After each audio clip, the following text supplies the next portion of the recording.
Saludos cordiales a los estudiantes cursantes de la asignatura de negociación colectiva. Les habla el profesor Dionis José Alvarado Pinto, que en esta oportunidad se va a encargar de disertarles acerca de los orígenes del derecho colectivo del trabajo, que está íntimamente vinculado con los pilares constitutivos de este derecho colectivo, que serían la libertad sindical, la negociación colectiva y los conflictos colectivos del trabajo, que tienen una relación de vinculación interdependiente, indisoluble, que va a ilustrarse a través de esta evolución histórica, ya que la existencia de uno presupone la existencia de los otros. De esta manera vamos a poder ver cómo a través del ejercicio de la libertad sindical se pudo construir el proceso de negociación colectiva mediante el mecanismo de presión que constituye los conflictos colectivos del trabajo. Definiciones de derecho colectivo del trabajo hay muchas, pero especialmente para este punto que vamos a desarrollar, nos interesa la definición del insigne iuslaboralista mexicano Mario de la Cueva, que define derecho colectivo del trabajo como el estatuto de la clase trabajadora que la faculta legalmente para organizarse en sindicatos y para intervenir en el estudio de los problemas laborales, en la creación de nuevas normas de trabajo y en la conquista de mejores condiciones de prestación de los servicios. Igualmente se podría definir derecho colectivo del trabajo como la rama del derecho del trabajo que regula las relaciones, derechos y obligaciones entre los sujetos colectivos, que generalmente son los sindicatos y el patrono o grupos de patronos. La definición que acabamos de ver de Mario de la Cueva contiene elementos propios de los pilares constitutivos del derecho colectivo del trabajo,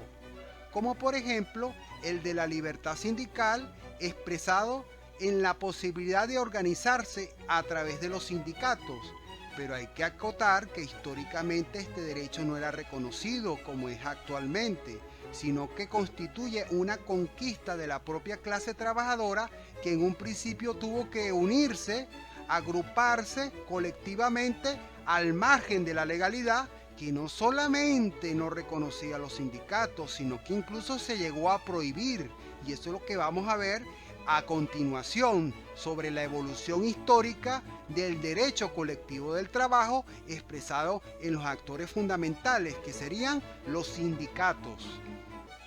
Y el análisis histórico del derecho colectivo del trabajo debe partir de la comprensión del trabajo como un hecho social inherente a la sociedad humana, desde la cual se van a generar las estructuras de acuerdo a su realidad material basada en los modos de producción en torno al trabajo. Esto quiere decir que la naturaleza conflictiva que existe entre los intereses contrapuestos de la relación productiva entre quienes prestan su trabajo para transformar la realidad y quienes se benefician de esa transformación va a estar presente a lo largo de la historia.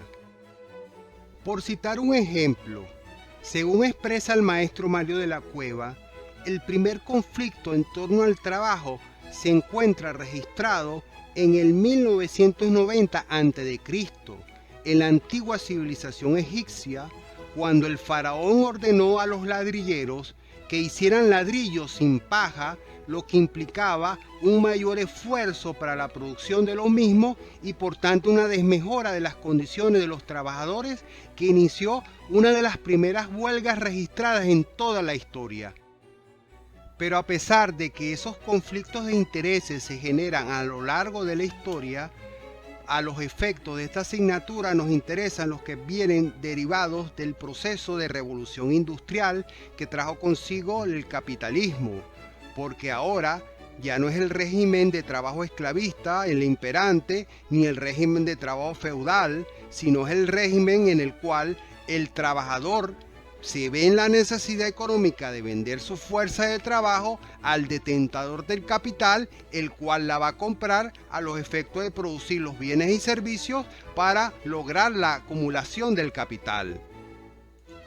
Y es que ese proceso de revolución industrial originado en Europa en el siglo XVIII con apogeo en el siglo XIX, causado por avances tecnológicos como el motor de vapor, la ampliación de las rutas comerciales alrededor del mundo y el éxodo masivo de las zonas rurales a las grandes ciudades, entre otros factores, trajo consigo al sistema capitalista en un proceso de transformación tan profundo que no se ha visto en la humanidad desde el periodo neolítico, y eso trajo consigo unos cambios tan profundos en lo económico, en lo tecnológico, en lo político y en lo social en general,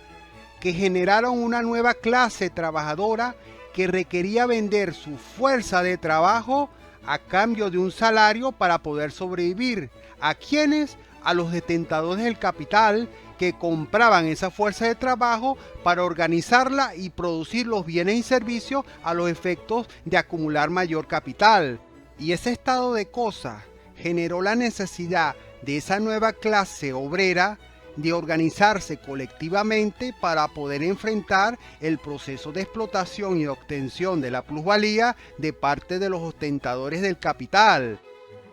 Es por esta situación de hecho más que de derecho que autores como Mario de la Cueva van a dividir en distintas etapas la historia del movimiento obrero o movimiento sindical, que es la misma historia del derecho colectivo del trabajo, por cuanto este último es producto de las conquistas del accionar colectivo de la clase obrera, procurando el reconocimiento de sus derechos naturales. Estas etapas son la etapa de la prohibición, la etapa de la tolerancia y la etapa de la reglamentación, que demuestran que los hechos generados por los actores sociales anteceden al derecho. Esa primera etapa de prohibición tuvo su apogeo en la Europa del siglo XVIII, en el caso francés, a través de la nefasta ley de Chapelier de 1791, que en su artículo 4 declaraba ilícita la coalición encaminada a la fijación de condiciones generales de trabajo, es decir, que los trabajadores no se podían asociar con el objetivo de procurar alcanzar mejores condiciones de trabajo en su negociación con los patronos, y en consecuencia también estaba abolido o prohibido el ejercicio del derecho a huelga. En pocas palabras, ese artículo 4 prohibió la asociación profesional para la defensa de los derechos básicos de los trabajadores a través de la acción colectiva, mientras que en el caso inglés es la ley contra asociaciones ilegales de 1799 la que va a establecer la prohibición de las asociaciones, incluso de patronos, cuando hubiera necesidad de prestar un juramento ilícito como el propósito de alcanzar un fin sedicioso o turbar la paz pública. En pocas palabras, el accionar colectivo implicaba un atentado contra la tranquilidad, contra la paz, contra la armonía pública, contra el orden público, y por tanto se equiparaba a un hecho ilícito, a un acto delictivo, a un acto contrario a la sociedad misma y que tenía que ser prohibida y perseguida por la propia legalidad del momento. Pero esta etapa de prohibición respondía realmente a un paradigma ideológico imperante en la época de parte del liberalismo más primitivo, que entendía que las partes estaban en una igualdad de condiciones y que los individuos libre y voluntariamente podían establecer sus condiciones de trabajo y sus condiciones contractuales en general sin la intervención de terceros en esa negociación. Por tanto, las coaliciones, las asociaciones, las agrupaciones de trabajadores o incluso de patronos que intervinieran en esa negociación constituían una afrenta, una violación a esa libertad que tenían que tener los individuos para poder negociar sin ninguna interferencia.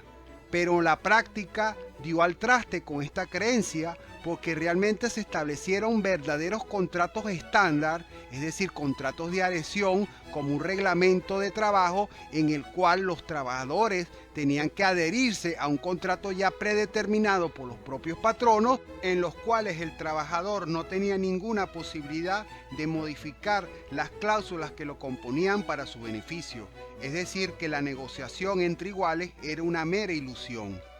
Y en razón a esta realidad fáctica,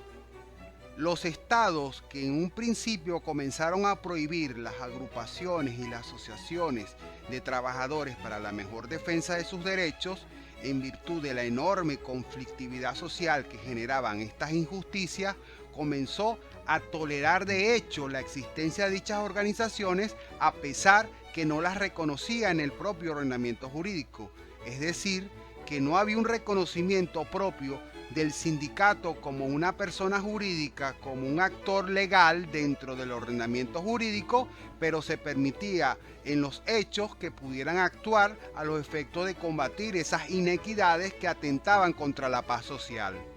Entonces se da inicio a la etapa de la tolerancia, en el cual existen las asociaciones sindicales, pero no son reconocidas por el derecho.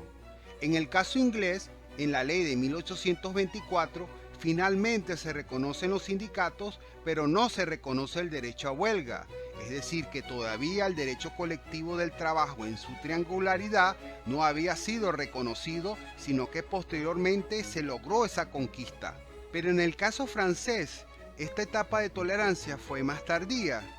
y gracias a la presión ejercida por los movimientos huelguistas de principio y mediados del siglo XIX y los informes de los estudiosos del derecho y de la medicina,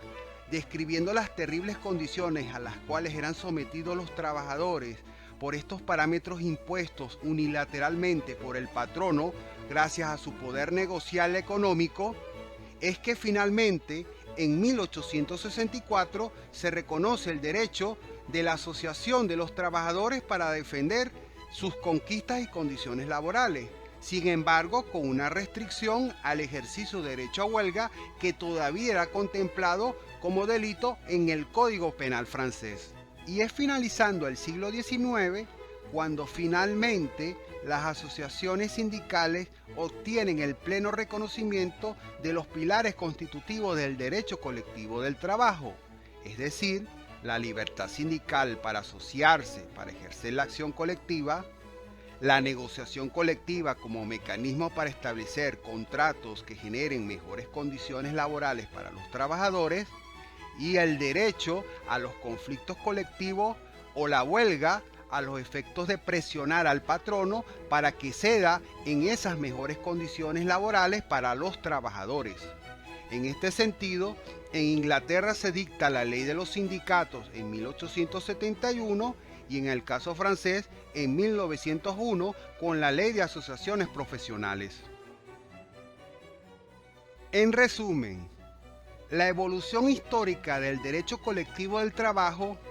es la evolución histórica del movimiento obrero,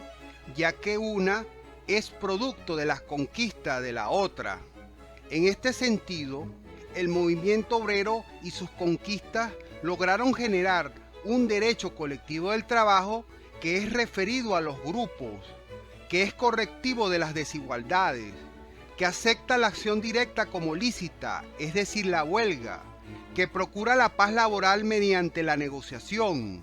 y que reconoce nuevas normas laborales producto de esa negociación, como serían las convenciones colectivas del trabajo, garantizando la libertad por la autonomía frente a las fuerzas tanto económicas como del Estado, a los efectos de reafirmar la libertad democrática que implica esa acción colectiva en pro de la justicia social. Para finalizar, es necesario ratificar que es la realidad de los hechos la que construye el derecho.